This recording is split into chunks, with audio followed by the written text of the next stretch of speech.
Hello, how you doing? What if I tell you there's a Bigfoot attack happened in Jong Mountains and everything? They attacked our soldiers here, but let's get into the video. Enjoy. Soldiers on leave, chasing quiet and clean air after too many months in the grind. We rode a rattling train, stepped off into white silence, and set camp. But the woods had their own plans. Footprints, huge, human-shaped, paced us. Tree knocks echoed where no one should be. And a voice outside the tent spoke my name, slow and wrong, like it belonged to something waiting in the dark. So before we continue, please make sure to like and subscribe to support the channel, and comment down below where you're watching from. Thanks. Name's Evan. Infantry. I used to be young and dumb. Now I'm just older and sore. This was back when the knees still worked. Back when we thought a long weekend could fix the rattle in our heads. Marcus was my battle buddy. Same squad. Big smile. Bigger mouth. He cracked jokes on ruck marches till Top threatened to write him up for ruining morale. He meant well. He kept me human. We had block leave in winter. Not much money. Enough for train tickets and a couple days off the grid. Plan was simple. Ride a mountain line into the San Juans. Hop off. Hike in. Camp. Eat like raccoons and talk trash. Come back with clean lungs and a story. That's what we told our girls. No bars, no drama. Just trees and quiet. The train felt like a toy someone forgot to put away. Narrow, old. Iron and wood and the smell of coal even though it ran on diesel. Windows stuck half open from paint and cold. Seats creaked. Conductor had a voice like a gravel truck. He checked tickets like a priest thick with secrets. It was early. Sky the color of steel. Snow on the shoulders of the ridges. Towns thinned and then disappeared. We followed a river cut deep and mean. Water ran black and fast where it wasn't a sheet of chalk. Marcus stretched his legs into the aisle. Boots up. He grinned. This is it, man. No 12-mile death shuffle. No butter bar asking for a terrain model. Yeah, I said. Don't jinx it. He looked out the window like a kid. Colorado, baby. Nothing but trees and clean air. I kept thinking about weight. Packs. Food. Stove. Rifle in a sock under my jacket. Sidearm in the pack. Rounds in a small pouch. Nothing flashy. Civilian enough to pass the smell test. We checked the rules. Didn't wave it in the car. I wasn't about to end up on some blog as the idiot army guy with a gun on a tourist train. The car was half empty. A couple on their honeymoon. Two guys with expensive jackets that said they were here to be outdoors without sweating. An older woman knitting like she had nowhere to be till spring. Everyone smiled. That quiet travel smile. We were on the same little boat moving through a cold world. That's what it felt like. The conductor stopped by and saw our boots and haircuts. He didn't say army, but he didn't need to. Keep your heads down, he said. West wind's dirty today. He punched the tickets and moved on. Marcus waited for him to leave. What the hell does that mean? Means wind is wind, I said. Means he wants a tip. Outside, the hills leaned in like big shoulders. Pines went pure black where the snow didn't touch. Every now and then a rock face showed its bones. The river hissed on a bend and vanished behind a wall of ice. The car heater worked in bursts. Hot enough to make you sweat under the jacket, then cold enough to fog your breath. We ate gas station jerky and chewed in silence like old dogs. We talked drills and dumb leaders and the last range where the butter bar forgot batteries for the radios and blamed supply. We laughed. We always laughed when we weren't in it. Train life has a rhythm.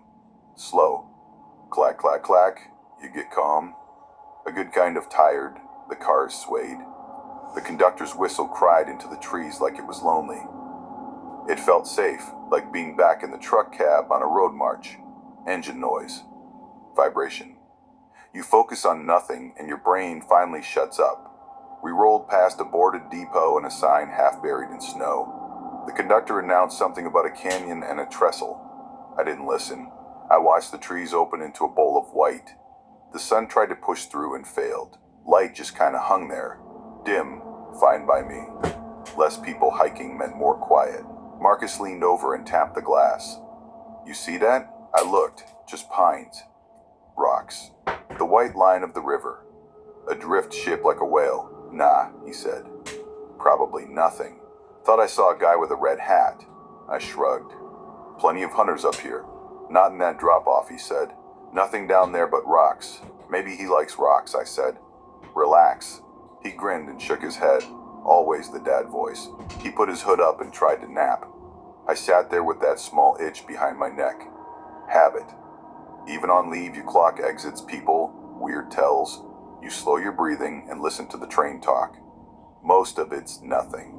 Some of it is everything. That's how we got home most nights. The conductor came back and checked his watch. Flag stop in 30, he said. Snow's coming. If you boys are stepping off, do it clean and don't wander down slope. You get in the willows and that river will ruin your day. Roger, Marcus said before he caught himself. He laughed it off. The conductor looked at us for a long second. He nodded and moved on. Marcus smirked. He said, don't wander. We are absolutely wandering. The window fogged. I wiped a square with my sleeve and stared out at all that quiet white. Big country. Big enough to swallow two idiots and not burp. I felt good. Calm. We'd hydrate, walk slow, set camp before dark, clean. Easy. Civilian life for a couple days. That was the plan. It held till it didn't. The train slowed into a bend where the cliffs leaned close. Snow fell fat and lazy. The world went soft. Sound died under it. Even the wheels seemed to whisper. We were supposed to signal the conductor at a flagged clearing. He'd stop. We'd hop. He'd roll out. We'd be two specks in a white ocean with rucks and dumb smiles. He eased the train down. There was a horn. One long, two short. Echoes slid through the pines and didn't come back. Marcus stood and shouldered his pack like we were stepping off for a patrol. I pulled mine up and drew the straps tight. Everything felt heavier than it should. My hands found the waist belt by memory. I cinched it and the weight settled in the hips. I breathed easier. The flagstop showed as a gap in the timber, a post with a metal square slapped to it. That was our door to nowhere. The conductor popped the side door. Cold rushed in like a slap.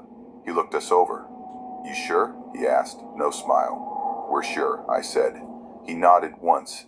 Snow comes hard over the ridge. If you hear the horn after dark, that's the last run. I won't be back till morning. Roger, Marcus said again, and the conductor's eye did that tiny twitch people do around soldiers. He stepped aside. We jumped down to a drift that took us to mid-shin. Cold went up the pant legs and bit. I liked it. It meant I was awake. Marcus stomped twice and laughed. Better than sand, he said. Everything's better than sand, I said.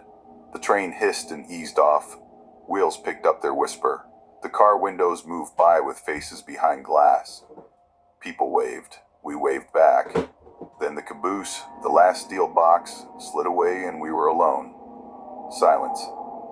Just wind drawing a line through the trees. The river talked somewhere below. Distant, we stood and let our ears stretch. That's what you do. Check your world. Footprints ran along the track edge. Not ours. Not boot tread. They were big. Spaced wide. Deep. The front of each print showed toes. Not hoof. Not claws like a dog. 5. Clear. Splayed a little like a person running in socks. Except huge. Marcus crouched and put his glove next to one. Hell, he said. Big guy. Maybe snowshoe prints with the pattern blown out. Where are the bindings? I asked. The print was clean all the way through. No crosshatch. No strap. Just a sunk oval with toes like someone dropped 5 stones at the front and pressed. Moose? He tried. Moose don't have toes, I said. He looked up at me with that grin he used when he wasn't sure. Bear then, he said. Wait and melt makes weird shit. You heard the conductor, I said. Don't wander. We shrugged it off. You have to. If you grab every weird thing and carry it, you'll burn down your head by lunch. We turned uphill. Stayed off the track. Stuck to the tree line where the snow packed tighter. The plan was to cut across, hook a ridge line, drop down into a basin the map called Dead Horse. Names like that don't slow you when you're young. Snow came harder. The flakes went from fat to knives. They cut at the cheeks. The pines took the weight inside. We moved like we trained. Not fast. Not slow. Good pace. Break it, breathe, push. We talked about stupid movies, bad chow. The time a butter bar tried the correct top and almost melted on the spot. Warm memories. We crossed a little meadow and hit a slump of scrub. That's when Marcus stopped and put a hand on my chest. Bear, he whispered. Across the meadow at the tree line stood a shape. Big, dark, shoulders wrong for a bear. It moved once. A shift, like something rolling weight from one foot to the other. The head didn't drop to all fours. It just turned, slow, like it was checking wind. Face wasn't right. Too flat. Too forward. I didn't breathe. I told myself it was a stump with a snow cap, but the stump looked back. Marcus snorted under his breath. Guy in a ghillie suit, he said. Dumbass is filming a prank. The shape slid sideways into the trees like it knew we were watching. No sound, no brush. It was there, and then it wasn't. The meadow went empty, and I could hear my blood. Marcus kept the laugh going, even though it didn't sound like one now. See? Frickin' YouTube. Yeah, I said, let's keep moving. We moved, but our eyes kept picking left and right. We drifted closer together like boots on a rope bridge. The wind brought a smell now and then. Not animal musk. Not pine. A wet dirt smell. Old, like a crawl space. Like a damp jacket you left in a garage. We climbed into a stand of fir that cut the wind. The world went quiet again. Snow on needles. Our breath. The squeak of pack straps when they settled just right. We found another set of prints. Not fresh. Half filled. Same toes. Big stride. They paralleled the route we were taking. Came and went with the terrain. Not panicked. Just moving.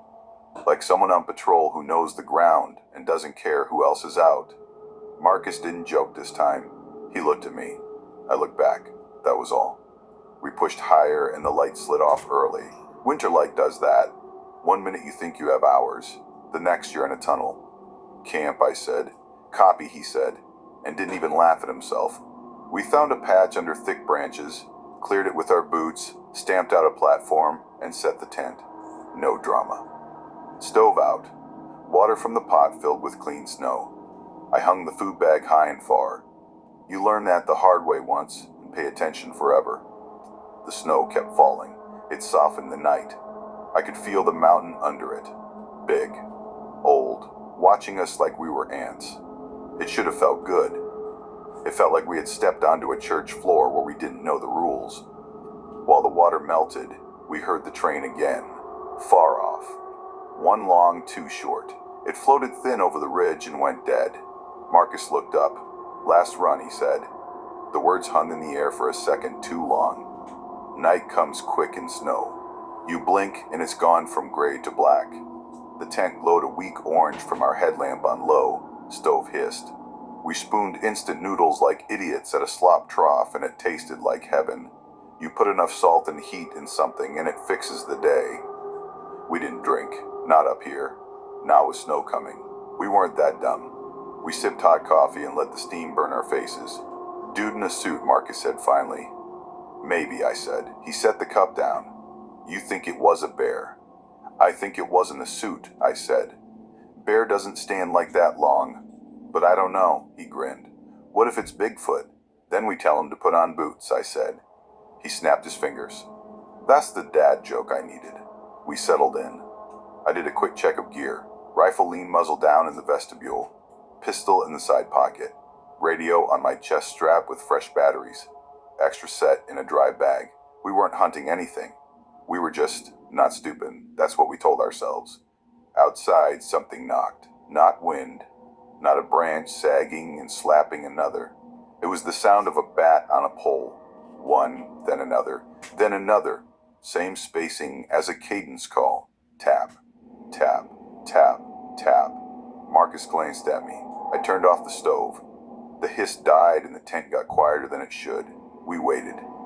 Nothing. Snow fell. The mountain breathed. I breathed slower. Trees shifting, he said. Yeah, I said. A whistle came from downslope. Short. Sharp. Old world like you'd do for a dog, only not friendly. It stopped and my skin crawled. A second whistle answered from upslope to our left. 2 notes. Like they were talking. Not birds. Too cold. Wrong rhythm. I wanted to say wind. The word came into my head and curled up and died. We sat there holding cups like children who forgot to drink. I popped the tent zipper slow, stuck my head out. Snow fell straight down, no wind. Light bounced off a million flakes and came back to me. The trees stood still. The world smelled like ice and damp earth. A silence lay on it that had weight. I pulled back in and zipped up. Nothing, I said. It was both true and a lie. We cleaned up in small, careful motions. I hung the cup by the stove. Marcus wrapped the spoon. We zipped pockets. We took care of piss away from camp. You do the little things when big things get weird. It gives your hands a job. When we turned off the light, the black crushed in like a blanket. My eyes went wide and stayed that way because that's what eyes do in a tent on a dark mountain. I lay there and counted my breaths. I tried not to count the space next to the tent wall like someone could lay a hand there and press. An hour passed, or 5 minutes. Time is a rubber band at night. I started to slip towards sleep. That light fall where your brain drops the clipboard. That's when something walked past the tent. Not a deer, not a fox. You've heard feet in leaves your whole life. This was different. Slow, heavy, careful. Each step thought about. Crunch, pause. A breath, crunch. The pattern of someone walking outside a barracks at night because they don't want to wake top. The tent skin moved inward with a soft scrape. Like a hand, a big hand. It pressed there on the fabric and then slid away. I kept my breathing the same. That took everything I had. I didn't want to breathe like prey. Marcus lay rigid. I knew that because I could feel his back through a sleeping bag and a pad in the ground. We were 2 boards stacked. The steps moved off. The whistle came again. 2 notes. Closer this time. The answer came farther. It wasn't far. It was just outside our circle. That's what hurt most. They were there, and they wanted us to know it without giving us anything to fight. We didn't move till something else moved for us. A clack from the food hang. Metal on bark. The rope bumped the branch twice. Then something tugged it. Not hard. Just enough to test the knot. Fuck, Marcus mouthed. Don't, I whispered. I waited until the minutes stacked into a wall again. I slid a hand out of the bag, found the pistol. Cold metal, good weight. Not aimed. Just held. We slept in pieces. Small ones. Every time I drifted, I saw a face at the mesh. Not a monster. Just a shape. A bulk where empty air should be. That's worse. Your brain writes the details, and it writes what it hates. Morning came blue. Cold. Kinda cold that folds your lungs in half. We breathed steam like horses. The tent inside had a skin of frost. We cracked it with elbows and knees to get out. The snow had slowed. It hung off the branches like fat sleeves. Our gear told the truth. Tracks all around. The kind with toes. Big ones. 2 sets, maybe 3. They came up to the tent and circled and moved away. They stopped at the food bag and then decided not to bother. The bag was untouched. That scared me more. Bears go for food. People go for important things. This felt like a person who looked in your window and walked on. Our stove had a glove print in soot on the little windshield. 5 pads, wide, no claws. Thumb set low and far. Not a human hand. Not a bear paw, the size of a skillet. We stared at it and didn't talk for a long time. Marcus finally cleared his throat. Prank, he said. Yup, I said. He didn't even try to smile. Maybe we pack and move, he said. Yeah, I said. We don't run. We move. He nodded like we were on mission. We moved. But the mountain felt like it moved with us. We cut out of the trees and took a line along the ridge. No point staying in the basin. Too many angles. Too much cover for whoever wanted it. Up high you can see. The map showed an old mining road that would take us toward a saddle and then down into Dead Horse. That was still the plan. Plans keep your mind from dripping out your ears. We walked with jackets open just enough to vent. Packs settled into our backs and disappeared the way weight does when it becomes part of you. Snow came steady. The wind picked up on the spine. Nothing hard, just a steady hand on the shoulder. It pushed us along. Half a mile in, we found a tree structure. Not something the wind made. Not something a moose did, rubbing velvet. 2 young pines bent toward each other and woven together at the tips with deadfall that shouldn't have been that high. It made a low triangle you'd have to crawl under. A gate. Next to it, a branch had been jammed into the ground, butt first, like a stake. On that was a strip of hide, not deer. Too thick, gray-brown with coarse hair that looked wrong. Human hair has a kind of shine. This didn't. It looked like the bristle on a bad brush. Marcus touched it with a stick. Dog, he said. What dog? I said. Wolf, he tried. I kept my voice flat. Wolves don't hang their hair, I said. We moved on. We didn't crawl under the gate. We walked around like gentlemen showing respect at a door we didn't want to use. It's dumb. It's also what you do when your gut gets loud. The day went gray. The light was thin. The snow hissed. That's the only sound I can name. Hiss. Like it was falling past us, not onto us. We walked. We drank. We pissed and watched the steam and laughed once because we were still human. Then the eyes showed. Late afternoon. Light already dying. Snow thick now.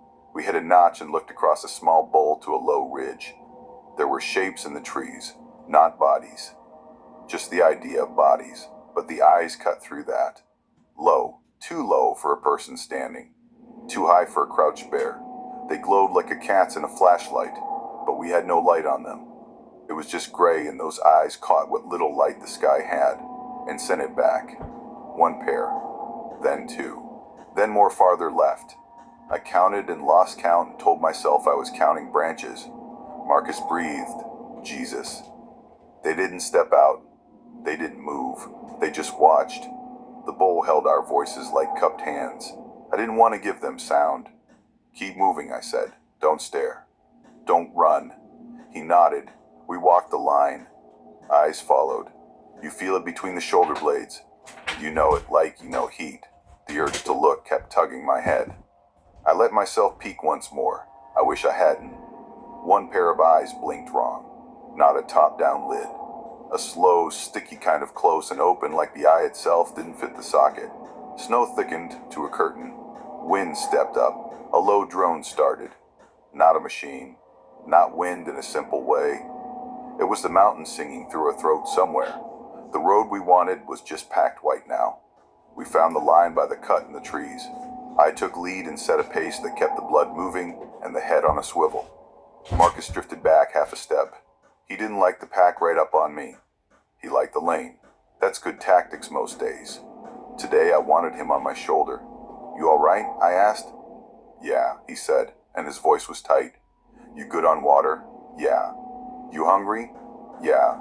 I smiled at that. He always said yeah to that one. We hit the saddle and the wind punched us. It carried a smell this time. Wet hay.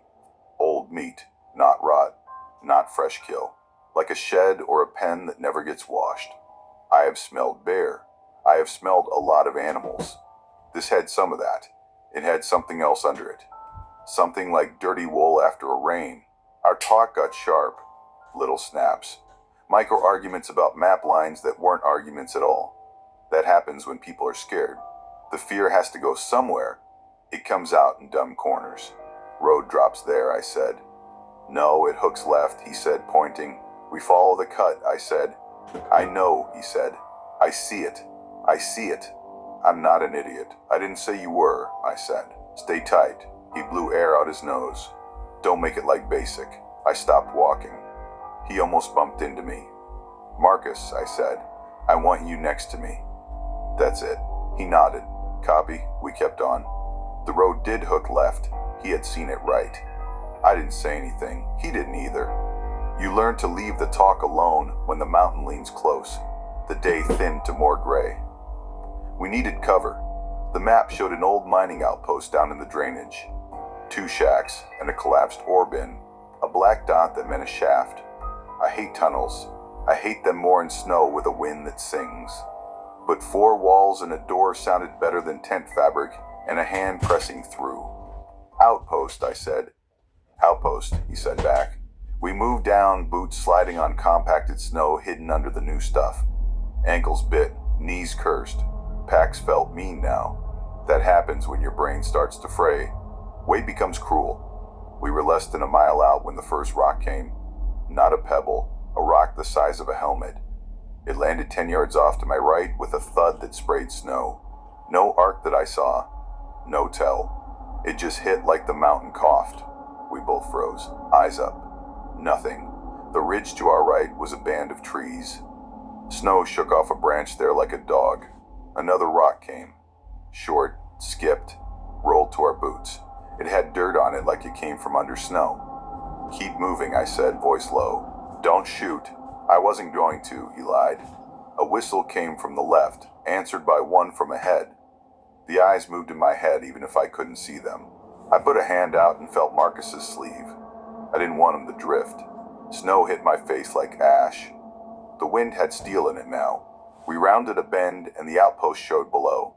2 gray huts, roofs sagging, doors gone. A short, dark slash where the mine had been. A broken fence frozen in a curl. It looked like a postcard from an old war. Empty, bitter. Home, I said, for tonight. Copy, he said, and for once the radio talk felt right. We took 5 steps. The boulder came from behind. Not a rolling rock, not a slide. It came in high and hit the snow in front of us so hard it bounced. It was the size of a chair. It crashed and rolled and came to rest with a groan like it didn't like the new spot. Marcus didn't even have time to swear. He brought the rifle up, safety off, cheek weld perfect because he was a good soldier even when his heart wanted to run. I put a hand on the barrel and pushed it down. Not yet, I said. He shook. I could feel it through the stock. The whistle came again. Closer, then another. Then a third to our right. The sound squeezed us. My scalp prickled. That's when we heard our names. Not a shout, not a friendly call. My name came over the snow line like dragging a bag. Eva Ian, drawn out. Wrong. Like a kid trying on a deep voice. Marcus jerked. Who is that? He said too loud. Not us, I said. Move. Marcus, the voice came. The syllables stuck. The S got heavy at the end like it was tasting it. Fuck that, he said, and we moved. We ran low, army fast. Not panic, just moving weight and feet in a way that keeps you alive. The outpost sat like a broken tooth below us. The snow was knee-deep now where it drifted. We punched through and cursed. The radio on my chest clicked like it wanted to talk. Static fluttered and died. The battery was fine. The air wasn't. The line of the old road funneled us. Trees on both sides. Wind behind. Voices that weren't ours around us like birds. They began to mimic more. Little things we said earlier, bent and stretched till they broke. Don't wander, one crooned in the conductor's gravel. Better than sand, another one said in Marcus's voice, and then laughed wrong, a cough on the end that wasn't his. He snapped. Come out, he yelled, and the mountain threw it back at us thin and mean. Something broke a tree to our left. Not a dead stick. A live trunk wrist thick. It went with a crack like a gunshot and fell. Snow jumped. The shape that did it stayed behind the cover. I saw a shoulder.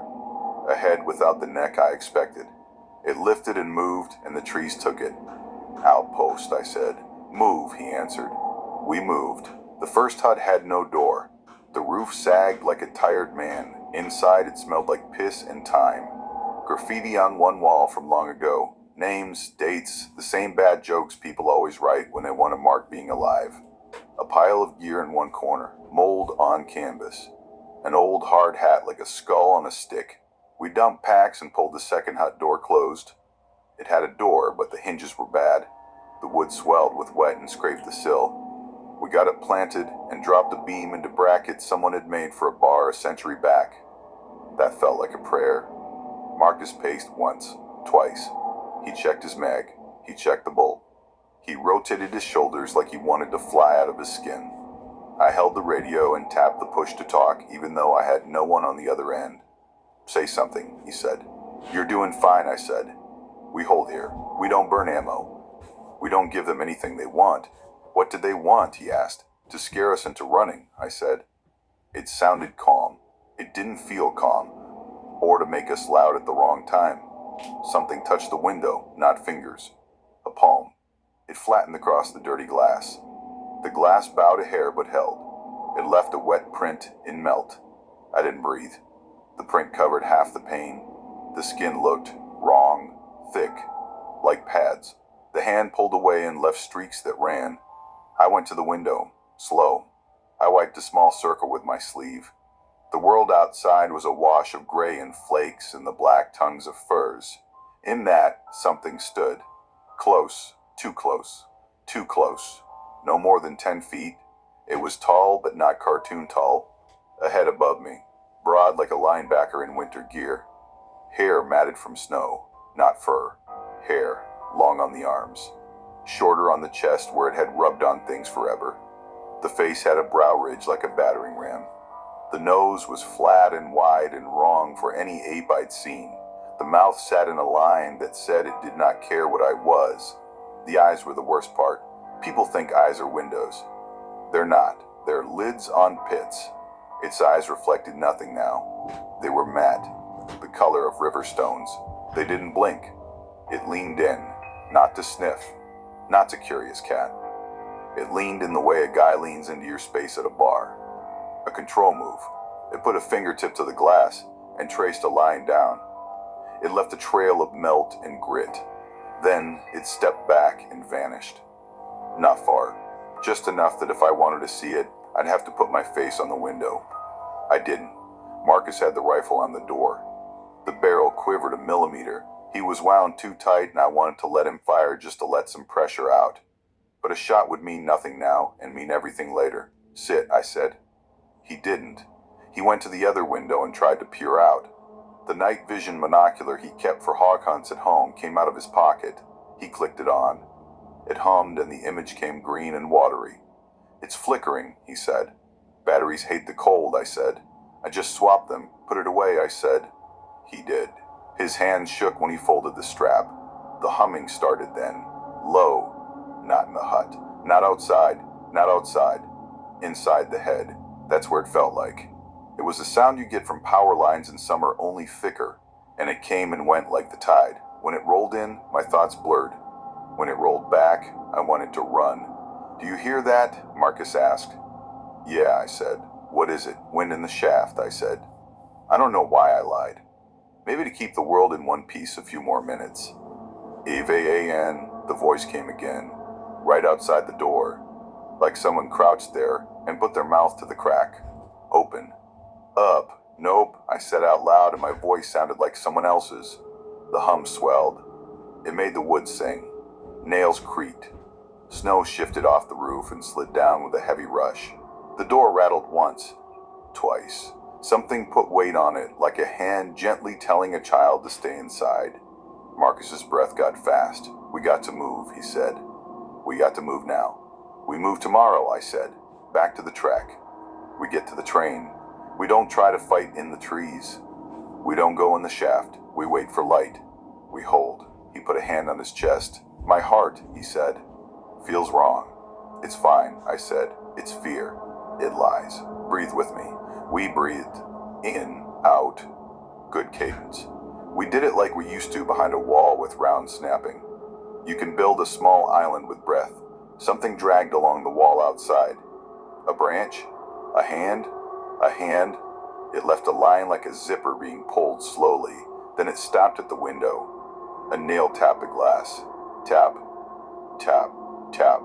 Same cadence as the tree knocks before. I couldn't help it. I laughed once. A bark. What? Marcus said. They do cadence, I said. He snorted. They can have the guide in. Snow deepened. The wind edged up. Night soaked the hut. The hum stayed. We ate cold bars with stiff fingers and drank the water we had. No stove now. No scent to add to what the mountain had already decided about us. Somewhere a timber popped. The house moved a fraction like it wanted to settle right into the ground. I slept in minutes, between taps, between hum waves, between the door rattles. I saw faces in the wood knots. I heard a laugh that was mine bounce back. I dreamed of the range and chalk dust and the sound of a drill instructor in a throat not built for human words. The hut came back to me as a frame of darker dark at some point that was still night, but wanted to be morning. My bones hurt. Mouth dry. Spine stiff. The bar on the door throbbed in my vision like a pulse. Marcus sat up straight against the far wall. Eyes open. He hadn't slept. He gave me a tiny nod like we were pulling security on a corner of the world. We still here, he said. Yeah, I said. The hum was softer. The taps had stopped. The wind wandered. The snow fell less. The quiet had weight again. We checked the windows. Tiny scratches all over the glass. Lines and arcs like someone dragged a dull knife just to see it mark. On the sill lay a pile of little rocks stacked in a tower as high as my finger. I hadn't heard it built. It had a rhythm in it, though. 3 small. 1 a little bigger. 3 small. A pattern you feel in your teeth. On the back wall, not the graffiti side, were scratches in the wood. Old, long before us. Some deep, some shallow. I ran a glove over them. They came in bundles, 4 long with a 5th offset. I pictured the hand on the window, the thumb low. I pictured it on the wood, working down the grain, patient. Those marks had age. 100 winters, 200. I didn't want to know. There was gear in the corner under a rotten canvas. We pulled it with 2 fingers and made ourselves look because ignoring things gets you killed. An old pack frame, leather straps gone to powder. A miner's lunch pail, round, dented. Inside was a piece of slate with chalk marks that didn't mean anything to me. A name on the lid scratched deep. I traced it, felt the letters like graves. I didn't say it out loud. Some names are better left in wood. The radio on my chest clicked again. A whisper came through. Not words, breath. Then a voice that could have been the conductor's under 30 feet of water. Tracks, stay, tracks. I looked at Marcus. He stared at the radio like it could bite. That was the train guy, he said. Maybe, I said. You ever see anything like this? He said. No, I said. You ever scared like this? He asked. Once, I said. Different desert. Same feeling, like the ground was wrong. What happened then? We left, I said. He leaned his head back against the log and closed his eyes for a second. I don't want to go out there, he said. Me either, I said. But we are leaving. First light that's worth a damn. We sat. We didn't talk. Our bodies hurt in that way where the pain is a clean thing that keeps your head from floating away. The mountain waited with us. That's when the hand came back. Not on the glass this time. On the gap at the bottom of the door. Fingers slid under. Thick. Hair on the back matted with snow. The nails were dark and blunt. They tapped the underside of the bar. Curious. Testing. Then the pressure built. Gentle first. Then harder. The wood creaked. The bracket groaned. The bar lifted a hair and dropped. The hand withdrew.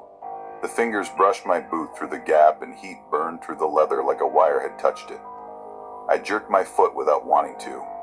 Shoot through the gap, Marcus whispered. Negative, I said. They're going to come in, he said. Maybe, I said, but not when we're ready. He didn't answer. The hand came again, but not the same hand. The hair was lighter. The fingers longer. It tapped the bar twice. Then it pulled back. A face pressed to the window. Not the first one. This one had a scar across the bridge of the nose. The skin there was bald and pink and ridged. The eyes were darker. It tilted its head like a dog trying to parse your words. Eva-a-an, it said, almost right this time. Like a question. I wanted to say my own name to keep it mine. I kept quiet. My chest hurt from holding the voice in. Marcus started to shake, not fear trembles. Big shakes, like his body wanted to shiver out of his coat. He breathed too fast, and then too slow, like he forgot how and had to relearn the steps. Look at me, I said. He didn't. His eyes were on the door. Look at me, I said again, and he dragged his gaze over like it weighed 100 pounds. We're leaving, I said. We're leaving strong, not running. Strong. We go out the back. We swing wide. We get higher. We get higher. We hit the road. We get the tracks. We get the train. He nodded. His jaw worked. Okay, he said. Okay. I pulled my pack. I pulled my pack. Straps cold. Belt stiff. I cinched it. The familiar pressure took me from one kind of fear to a better one. The fear where you have a job. I slung the rifle. I checked the pistol. I checked the radio. I was a checklist with legs. That kept me alive more times than any dumb luck. On me, I said. We pushed the back window out with a boot. The frame cracked.